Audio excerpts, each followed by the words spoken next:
पंजाब का budget Punjab assembly के floor पे वज़ीर आला उस्मान बुज़दार साहब की क़यादत में उनकी तमाम टीम ने जो अवाम दोस्त, किसान दोस्त, पिसे हुए तबकात की तर्जमानी करने वाला मज़दूर और मेहनत कश के हकूक़ का अक्कासी करने वाला बजट जो है वो पेश हुआ। अपोजिशन की वो रवायती नादानियाँ इस बजट में देखने को मिली। अपोजिशन ने जिन सोशल सेक्टर इनिशिएटिव पे कट मोशंस लगाई वो इस बात की अक्कासी करती हैं कि ये ऑरेंज ट्रेनें, मेट्रो ट्रेन और ओवरहेड ब्रिज के साथ जो सोच है इनकी वो भी कंक्रीट हो चुकी है। इनकी उस सोच को भी कई मन बोरियां जो हैं उसके साथ प्लस्तर कर दिया गया है कि जिनको ये नहीं समझ के ह्यूमन रिसोर्स डेवलपमेंट जो है किसी इंसानों की तरक्की पे खर्च करने वाला जो सरमाया और बजट है वही आपकी तरक्की और खुशहाली की ज़मानत बनता है। और असल आपकी ताकत जो है वो आपका ह्यूमन रिसोर्स है, जिसको माजी में इन्होंने इग्नोर किया। तमाम तार अटकेलियाँ, अंगड़ाइयाँ, बदतमीज़ियाँ और हर तरह की उछल कूद के बावजूद अल्हम्दुलिल्लाह आज जो है वो एक दफ़ा फिर जो है अपोजिशन नाकाम और नामराद होने जा रही है। पंजाब असम्बली के अंदर अवामी मफाद के लिए तरतीब दिया गया रोड मैप जो है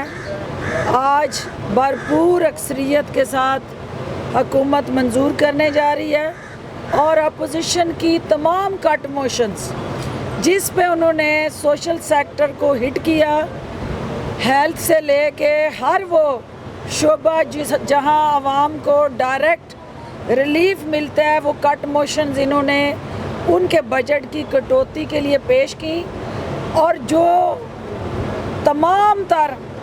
आओ बका के बाद कोई एक भी अपोजिशन मेंबर जो है वो बजट के अंदर अवामी मफाद के तरफ बढ़ने वाले कदमों की रोकने के लिए किसी तरह से भी ऐसा कोई इनिशिएटिव आइडेंटिफाई ना कर सका। और जो पूरे बजट के अंदर एक खामी भी ये ना निकाल सके, तो ये इस बात की अक्कासी करती है कि हमारा ये जो बजट है हुकूमत पंजाब का नहीं, ये अवाम का बजट है। अवामी नुमाइंदों ने इस असम्बली के अंदर बैठकर जिस तरह से इस बजट की तहफ़्फ़ुज़ की ज़िम्मेदारी उठाई और अल्टीमेटली आज ये असम्बली जो है वो अवाम के सामने सुरखरू होने जा रही है और एक तारीख साज बजट पास करके अल्टीमेटली पीटीआई की हुकूमत जो है वज़ीर आला पंजाब उस्मान बुज़दार की क़यादत में एक नए दरख्शां रोशन पंजाब की तरफ कदम बढ़ाने जा रही है। हमारा पंजाब, आपका पंजाब, हम सब का पंजाब जो है वो इस बजट के ज़रिए तरक्की और खुशहाली की नई मनाज़िल तय करने जा रहा है। और इस बजट को पंजाब के कोने कोने में बसने वाले जो हमारे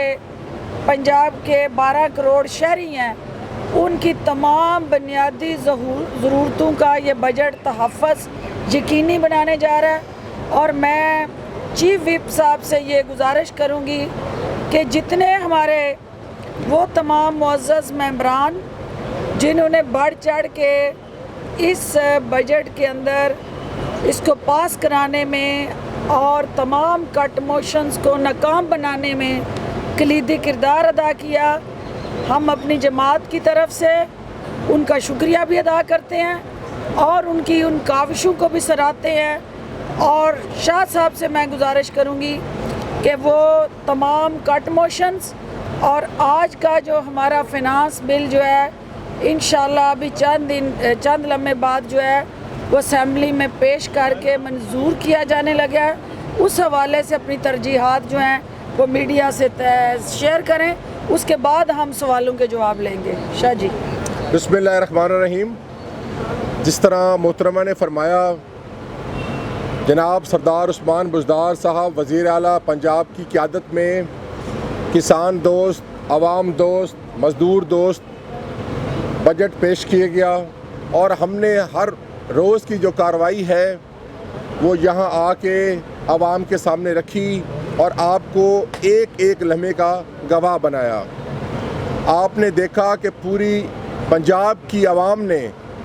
اس عوام دوست بجٹ کو سراہا۔ اپوزیشن نے اپنی روایت کو قائم رکھتے ہوئے نقائص نکالنے کی کوشش کی، لیکن الحمدللہ اللہ کے فضل و کرم سے انہوں نے جو بھی کٹ موشنز دیے وہ جمہوری طریقے سے باقاعدہ بحث ہونے کے بعد ان کو رد کر دیا گیا۔ اور میں مبارکباد دینا چاہوں گا تمام پاکستان تحریک انصاف کی جماعت کے ممبران کو، مسلم لیگ کاف کے تمام ممبران کو اور اپنی اتحادی جماعتوں کو، آزاد اراکین کو، جنہوں نے بجٹ میں حصہ لے کر ڈیلی کی روٹین کے مطابق ڈیلی کی بنیاد پر اس بجٹ میں حصہ لیا اور اس عوام دوست بجٹ کو اکثریت سے کامیاب کروایا۔ کل اپوزیشن نے ایجوکیشن پر، پولیس پر، ہیلتھ پر، ایگریکلچر پر کٹ موشن دیے، لیکن افسوس کہ وہ اپنے ہی کٹ موشنز کو تقویت نہ دے سکی اور کوئی ایسی چیز فراہم نہ کر سکی جس سے ظاہر ہوتا کہ وہ کٹ موشنز کامیاب ہوں، لہٰذا وہ بھاری اکثریت سے کٹ موشنز ریجیکٹ کر دیے گئے۔ آج انشاءاللہ تعالی فائنانس بل پیش کیا جائے گا اور آپ دیکھیں گے اللہ کے فضل و کرم سے کہ پوری جمہوری طریقے سے، جمہوری عمل سے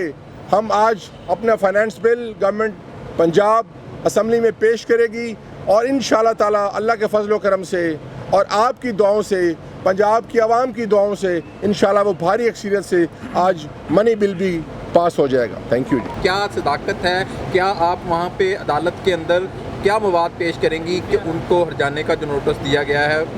وہ کامیاب ہو سکے؟ پہلی بات تو یہ ہے کہ اس کی حیثیت کیا ہے جس کا میں جواب دوں، اس کی ورتھ کیا ہے، اور میں عوام کے مسائل کے حل کے لیے یہاں کھڑی ہوئی ہوں، اور جو بیساکھیاں اور اسٹپنیاں اور ادھر ادھر سے 2 نمبر کنیزیں جو ہیں وہ وزیر اعلیٰ کی طرف انگلیاں اٹھائیں یا حکومت کی طرف انگلیاں اٹھائیں، وہ ان کو اتنی اہمیت دینا ہمارے ایجنڈے میں شامل نہیں ہے۔ آپ عوامی مفاد کا کوئی سوال کریں۔ جی محسن شاہ صاحب آپ سے سوال ہے۔ جی محسن۔ میڈم تو ایوان میں نہیں چونکہ موجود ہوتی، اسپیکر پنجاب اسمبلی کا جس منسٹر سے مسئلہ ہوتا ہے، مثلا ان کا کام نہیں ہو رہا ہوتا تو اس منسٹر کی ایوان کے اندر تھوڑی سی اپوزیشن سے بےزتی کروا دیتے ہیں، خود ایسے جملے کس دیتے ہیں اور اپنی مہمیں کرتے ہیں۔ اتنا نیچے کیوں حکومت لگی ہوئی ہے اسپیکر کے؟ کون سے کام آپ ان کے رہ گئے ہیں؟ ساری تو خواہشات پوری ہو گئی ہیں، آپ چیف وہیب ہیں، کھل کر کیوں نہیں ایوان میں بولتے؟ دیکھیں، میرے خیال سے آپ کا جو یہ بات آپ کر رہے ہیں یا جو آپ تاثر دے رہے ہیں، میرے خیال سے ایسی کوئی بات نہیں ہے۔ اسپیکر پنجاب اسمبلی بہت سیزنڈ اور میچور اور سینئر پولیٹیشین ہے،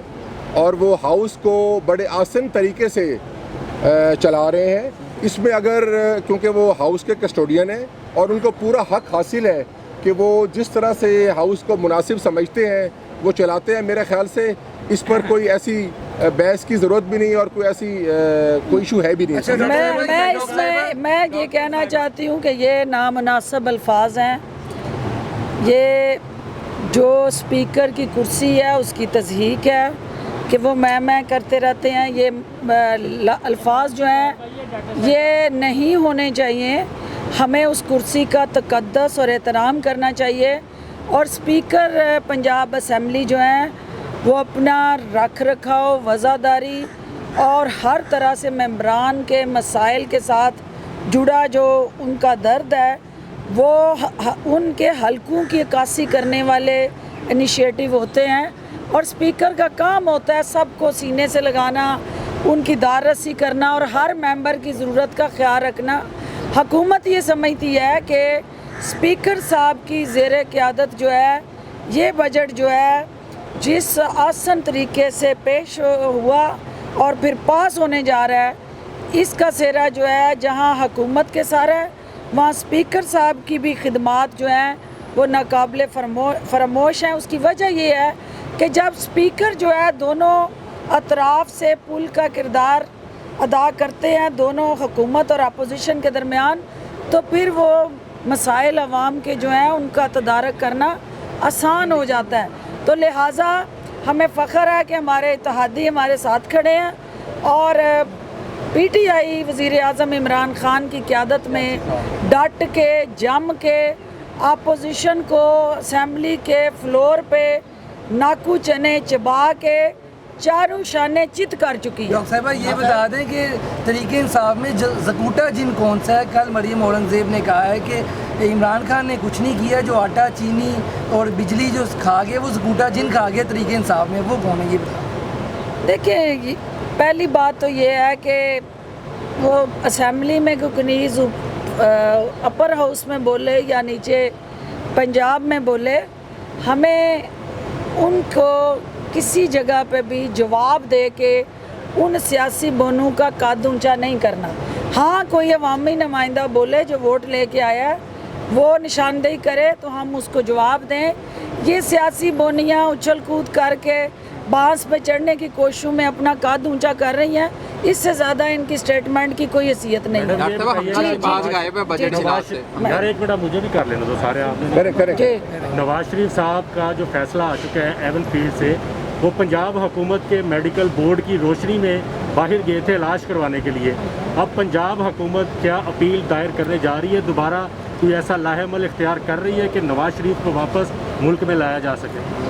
पहली बात तो ये है कि कल का जो फैसला था एक दफ़ा फिर जो है वो ज़िले सुबहानी की कारस्तानियाँ बेनकाब हुई और वो तारीख़ी भगोड़े करार दिए गए और अल्टीमेटली उनकी दुख्तरे जो जाली राजकुमारी हैं उनकी तरफ से जो दुख्तरे नेक अख्तर का जो कल कौम ने बयान सुना, वो फरमा रही थी कि वो शाम की फ़्लाइट से वापस आ सकते हैं। तो इसका मतलब ये हुआ कि अल्टीमेटली वो बिल्ली थैले से बाहर आ गई और ख़ुद ही उन्होंने उस झूठ को बेनकाब भी कर दिया जिसके तहत वो इलाज मालजे की गर्ज से बाहर बैठे हुए हैं। इसका मतलब है उन्हें कोई बीमारी या लाहक नहीं है, उन्हें सिर्फ इक़्तिदार से दूरी का मर्ज़ लाहक है। और वो ये कह रही हैं कि आज आप उनकी इक़्तिदार में एंट्री के लिए कोई कमिटमेंट करें तो वो शाम की फ़्लाइट से वापस आ जाएंगे। इसका मतलब है कि अवाम इस मुल्क के मफाद और ओवरऑल सियासत के मैदान के ये खिलाड़ी नहीं हैं। ये सिर्फ़ और सिर्फ अपने ख़ानदान और अपने बाल बच्चों के कफ़ील के तौर पे बाहर बैठ के उनकी कफ़ालत कर रहे हैं। तो लिहाजा कल अदालत ने एक दफ़ा फिर जो है उस झूठ पे मोहर सबत की है, जो झूठ जो है वो अदालत के अंदर नवाज शरीफ और उनके साथ जुड़ी दीगर क़यादत ने बोला था, जो कल का इश्तिहारी करार देने के बाद नवाज शरीफ की अपील को ख़ारिज करना इस बात की कासी करता है कि एक दफ़ा फिर हक़ की जीत हुई है, सच जो है वो उभर के सामने आया है और इमरान ख़ान का मौक़िफ़ जो है एक दफ़ा फिर जीता है कि ये लुटेरे हैं, ये झूठे हैं, ये ख़ाइन हैं और ये इस मुल्क के साथ लॉयल नहीं है और ये सिर्फ़ और सिर्फ अपनी ज़ात की सियासत करते हैं, इक़्तिदार की सियासत करते हैं। अवाम की सियासत करने वाले अवाम में मौजूद होते हैं, वो अपने नवासों की पोलो देखने के लिए लंदन के मैदान में मौजूद नहीं होते, वो अवाम के दुखों के मुदावे के लिए पाकिस्तान में जद्दोजहद करते हैं। तो लिहाजा ये सिर्फ़ और सिर्फ अवाम को बेवकूफ़ बनाने की जो स्ट्रेटजी थी वो बेनकाब हुई है। जो आप कह रहे हैं कि इनको वापस लाने के लिए, तो आपको भी पता है कि 2 साल से कोरोना की वजह से बरतानिया में दफातर बंद हैं, ऑनलाइन वो सारी आपकी करस्पॉन्डेंस चल रही है। तो ये बड़े उस्ताद थे जिन्होंने बारियां लगा के यहाँ 35 साल हुकूमतें की ان کے محل، ان کے اثاثے، ان کی جائیدادیں جن جن ملکوں میں تھی ان کے ساتھ انہوں نے ملزمان ایکسچینج کرنے کے معاہدے ہی نہیں کیے، اور پہلی دفعہ اس حکومت نے آ کے ان معاہدوں کا آغاز کیا۔ ایک لیگل پروسیس ہوتا ہے، اس میں ٹائم لگتا ہے، چونکہ کرونا کی وجہ سے وہ بھی ڈیلے ہوئے، لیکن الٹیمیٹلی ہماری جدوجہد جاری رہے گی۔ ان کو پاکستان گھسیٹ کے لانا اور دوسرے ضلع سبحانی دوئم کی فرزند اول کی کارستانی، وہ بھی آپ نے سن لی کہ وہ بھی فرماتے ہیں کہ مجھے نہیں پتا کہ اربوں روپے میرے اکاؤنٹ میں کون جمع کراتا رہا۔ تو یہ کیسا حسین اتفاق ہے کہ دمبڑی نہیں، ٹگا نہیں، پائی نہیں، اربوں روپے کی ٹرانزیکشن، اور یہ کون سا جن تھا، کون سا اللہ دین کا چراغ تھا کہ جو ڈائریکٹلی ان کے اکاؤنٹ میں اربوں ڈالتا رہا اور ان کو کانوں کان خبر نہ ہوئی۔ تو یہ سارے جو ہیں صرف اور صرف سیاسی بہروپیے اس قوم کو بیوقوف بنانے کے لیے ہاتھ پاؤں مار رہے ہیں، اور ان کو انشاءاللہ وزیر اعظم کی قیادت میں ہم ہر محاذ میں شکست دیں گے، اور وقت ثابت کر رہا ہے۔ آپ دیکھ لیں کہ یہ لطیفہ صدی کا، اس صدی کا اس سے بڑا لطیفہ آپ نے نہیں سنا ہوگا کہ اربوں روپے کون ڈال گیا میرے اکاؤنٹ میں، مجھے نہیں پتا۔ ڈاکٹر صاحب یہ بتائیے بلاول بھٹو نے ایک آفر پیش کی ہے، انہوں نے کہا کہ جو بھی سیاستدان میرے والد کے ساتھ کام کرتے رہے ہیں اگر وہ واپس آنا چاہتے ہیں تو ان کو ویلکم کیا جائے گا، کیا آپ واپس جانے کا سوچ رہی ہیں؟ پہلی بات تو یہ ہے کہ بلاول صاحب یہ فیصلہ کر لیں کہ سیاست کا کھلاڑی ان کے والد صاحب ہیں یا وہ ہیں، پہلے آپس میں باپ بیٹا طے کر لیں کہ کمٹمنٹ کس نے دینی ہے، اور دونوں میں سے کون ہے جو سیاست کے فیصلے کرنے کا اختیار رکھتا ہے۔ جو انہوں نے یہاں بیٹھک لگائی تھی، اس بیٹھک میں آپ نے بھی دیکھا کہ اے گریڈ بھی نہیں، بی گریڈ نہیں، سی گریڈ نہیں، ڈی گریڈ کی ادھر ادھر سے مانگے تانگے کی جو قیادت تھی، جن کو وہ پارٹی میں شمولیت کے لیے دعوتیں دے رہے تھے، تو عمران خان کے مورچے کے اندر بیٹھ کے اپوزیشن کے مورچوں کو ٹارگٹ کر کے ان کو عوامی فلاح بہبود کے منصوبوں کے ساتھ جوڑنا ہمارا مشن ہے۔ ان مورچوں پہ ہماری نظر تو ہے، لیکن ہمارے قدم ان مورچوں کی طرف نہیں جا سکتے۔ ڈاکٹر صاحبہ آپ کے حلقے میں ضمنی الیکشن ہوگا، آخری آپ کا حلقہ ہے، اس میں ضمنی الیکشن ہوگا، کیا آپ کو امید ہے کہ آپ پی ٹی آئی کے کینڈیڈیٹ کو جتوا لیں گی؟ یہ ہم حلقے میں بات کریں گے، یہاں یہ بات بنتی نہیں ہے۔